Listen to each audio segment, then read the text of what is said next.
அனைவருக்கும் வணக்கம். அனைவருக்கும் வணக்கம். சுவிஸ் நாட்டை சேர்ந்த 52 வயசு ஒரு நபரிடமிருந்து சுமார் 47 லட்சம் ரூபா பெறுமதியான பணத்தை யாழ்ப்பாணத்தை சேர்ந்த டிக்டாக் பெண்மணியொராள், டிக்டாக் இளம் யுவதியொராள் கறந்திருக்கின்றார். உண்மையில் வெளிநாட்டில் வசிக்கின்றவர்கள் மிகவும் கவனமாக இருக்க வேண்டிய ஒரு செய்தி. உண்மையில் இது ஒரு விழிப்புணர்வு காணொலியாகத்தான் நாங்கள் இந்த காணொலியை விடுகிறோம். வெளிநாட்டில் வசிக்கின்ற முதியவர்களை பயன்படுத்தி இங்குள்ள இளம் பெண்கள் நிறைய அவர்களிடமிருந்து பணங்களை கறக்கின்ற சம்பவம் ஒரு பொதுவான சம்பவமாக மாறிக்கொண்டு வருகின்றது.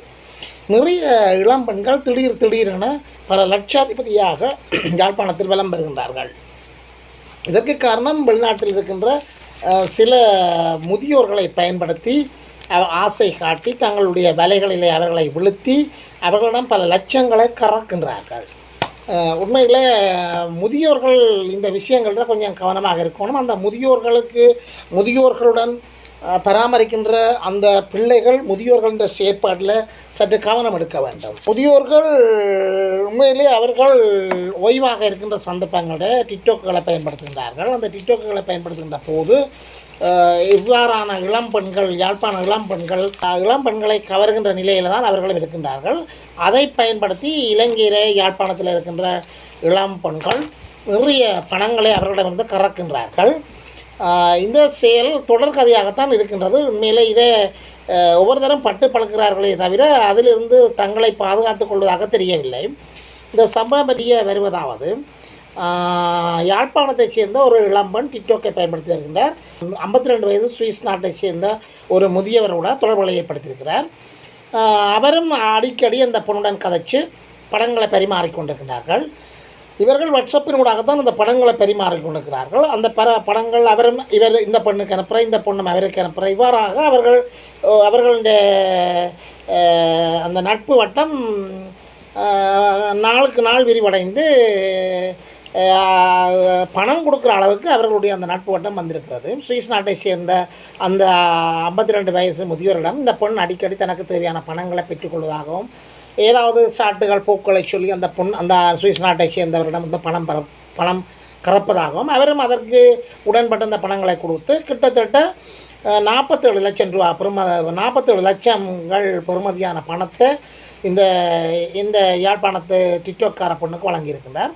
அதன் பின்னர் அந்த டிக்டாக்கார பெண் என்ன செய்திருக்கிறார் என்று சொன்னால், அந்த சுவிஸ் நாட்டு அந்த முதியோரோடான தொடர்புகளை சற்று குறைத்து கொண்டு வந்திருக்கின்றார். அப்போ அதால் அவர் சந்தேகப்பட்டிருக்கிறார். இந்த சுவிஸ் நாட்டை சேர்ந்த 52 வயது அந்த முதியோர் சந்தேகப்பட்டிருக்கிறார். அப்போ அவர் கொஞ்சம் ஆளுமை மிக்கவர், கட்டிக்காரன். அவர் உடனடியாக இங்கே இலங்கைக்கு வந்திருக்கிறார். இலங்கைக்கு வந்து யாழ்ப்பாணத்தினுடைய அதிவிசேட குற்றத்தடுப்பு போலீஸாரிடம் இந்த வழக்கை பதிவு செய்திருக்கின்றார். அதனை அடுத்து அதிவிசேட புலனாய்வு பிரிவு போலீஸார் இந்த வழக்கை விசாரணைக்கு எடுத்துக்கொண்டனர். இதன் போது ஒரு பெண் பிடிபட்டிருக்கின்றார், ஒரு இளம் பெண். அவருடன் விசாரணை மேற்கொண்டதன் விளைவாக அந்த பொன் உண்மையில் அதில் சம்பந்தப்படவில்லை. அப்போ டிக்டாக் கணக்கினூடாக இவர்களுடைய விசாரணை பொய்த்து விட்டது, அதாவது ஃபெயிலியர் ஆகிவிட்டது. அப்போ அதனால் உஷாரடைந்த போலீஸார் வங்கி கணக்கை வைத்து அரியாலையை சேர்ந்த ஒரு 47 வயசு பொன் ஒருவரை கைது செய்திருக்கிறார்கள், விசாரணைக்கு உட்படுத்தியிருக்கிறார்கள்.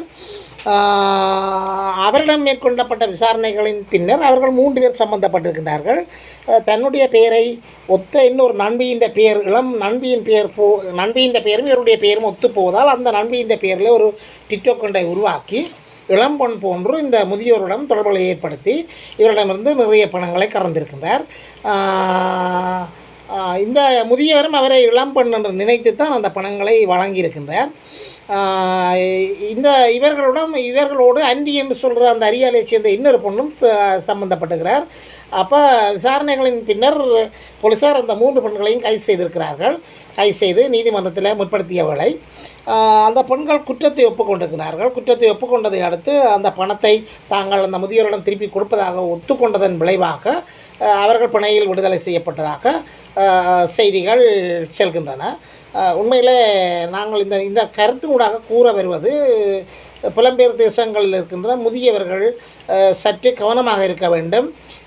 உண்மையிலே அவர்கள் பொழுதுபோக்காக இந்த டிக்டாக்குகள், வாட்ஸ்அப்புகள், இன்ஸ்டாகிராம் போன்றவற்றை பார்த்தாலும் அவர்கள் அந்த எல்லையை தாண்டாமல் தங்களுடைய ஒரு கட்டுப்பாட்டுக்குள்ளே அவற்றை பார்த்து அதற்குரியவர்களுடன் தொடர்புகளை ஏற்படுத்தாமல் தங்களுடைய பொழுதுபோக்குகளை மேற்கொள்ளலாம். ஆனால் அதை விட்டு அவர்கள் அந்த எல்லையை தாண்டி அந்த டிக்டாக்கை நடத்துகின்றவர்களுடன் தொடர்புகளை ஏற்படுத்தி படங்கள் பரிமாறுகிறதன் விளைவாகத்தான் அவர்கள் சில பிரச்சனைகளுக்குள் மாட்டுப்படுகிறார்கள்.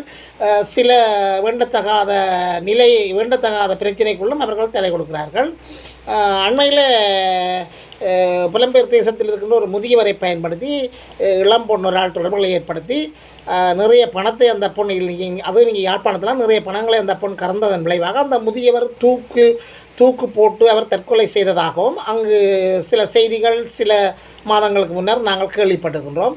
உண்மையிலே இதைவிட அந்த முதியவர்கள் சமூகத்தில் இருக்கிற அந்தஸ்தையும் அவர்கள் இழக்கின்றார்கள். பிள்ளைகளுக்கு மத்தியில் மதிப்பு குறைகிறது. எனவே முதியவர்கள் சற்று கவனமாக இருக்க வேண்டும் என்பதுதான் இந்த காணொலியின் மிக முக்கியமான சமூக விழிப்புணர்வு கருத்தாகும்.